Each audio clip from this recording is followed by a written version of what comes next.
So recently I had a question about left hand position for chords to alleviate pain. And so what you want to do is make sure that your left elbow is tucked right against your rib cage. You don't want to be letting your elbow fly out like this. Second thing you want to do is make sure that your wrist is straight. Don't let it do this. This is called a pancake hand. If you do this, you can't use your fourth finger on the seventh fret. So you always want to keep it straight.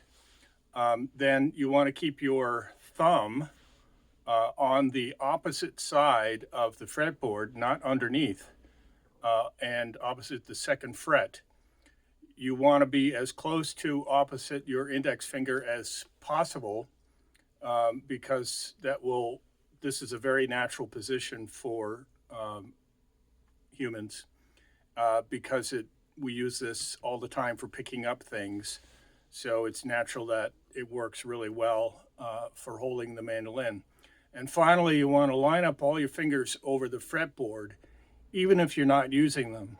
So in other words, don't let your fourth finger go down like this, or your third finger.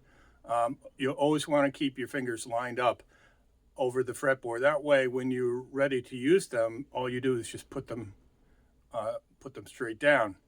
So hopefully that's helpful. And if you have any other questions, post them below, and I'll do my best to respond as quickly as possible.